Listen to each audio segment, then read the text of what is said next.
Bos Indo Strategik, duet Anies Cak Imin problematik. Jakarta, duet Anies Baswedan dan Ketum PKB Muhaimin Iskandar, Cak Imin, diungkap oleh Partai Demokrat. Bagaimana kans kemenangan duet keduanya di Pilpres 2024? Direktur Eksekutif Indo Strategik, Ahmad Khoirul Umam, menilai kans kemenangan duet Anies Cak Imin menjadi problematik. Sebab, elektabilitas keduanya yang sama-sama lemah. Potensi kemenangan pasangan Anies Imin agak problematik. Karena lemahnya elektabilitas Anies kurang terbantu oleh elektabilitas Cak Imin yang belum optimal, kata Umam kepada wartawan, Kamis, 31 Agustus 2023. Umam menilai mesin politik yang dimiliki PKB yakni kaum Nahdlin juga tidak akan berjalan optimal jika mendukung Anies Capres. Sebab menurutnya, PKB sudah membawa nama Prabowo dalam 1 tahun belakangan ini. Terlebih kata Umam, para kiai dan sesepuh juga sudah terlanjur mendukung Prabowo.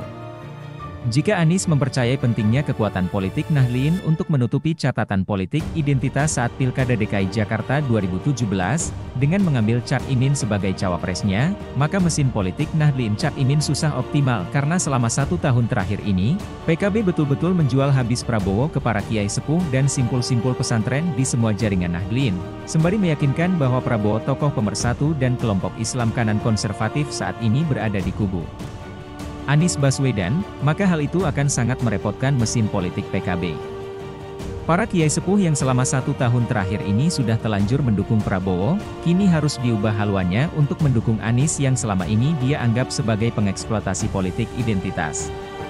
Artinya langkah politik Anies agak berat untuk recover elektabilitas. Jangan sampai salah perhitungan, lanjut Umam. Lebih lanjut, Umam mengatakan kaburnya PKB dari koalisi pro-Prabowo akan memperkuat peluang Gibran Raka Buming Raka dan Erick Thohir menjadi cawapres Prabowo. Kaburnya PKB ke sisi Nasdem membuka kesempatan bagi Erick Thohir dan Gibran untuk menjadi cawapres pendamping Prabowo, ujarnya. Umam menilai peta koalisi mencuatnya duet Anies Cak Imin kan mengubah peta koalisi. Menurutnya, partai koalisi lain akan menarik Demokrat untuk bergabung. Di sisi lain, bubarnya koalisi perubahan memunculkan spekulasi sikap politik PKS dan Partai Demokrat. PKS sendiri kemungkinan bisa tetap mendukung Anies karena kabarnya telah menerima logistik dan juga mendapatkan coatail efek dari pencapresan Anies. Ucapnya. Namun Demokrat tampaknya akan mengevaluasi total skema koalisi perubahan. Ini akan menjadi peluang yang baik bagi PDIP untuk merangkul Partai Demokrat untuk memperkuat pencapresan Ganjar Pranowo. Di sisi lain, Prabowo yang baru saja kehilangan PKB tentu juga berusaha mendekati Demokrat dan PKS yang jelas-jelas punya sejarah dukungan dalam Pilpres sebelumnya, lanjut Umam.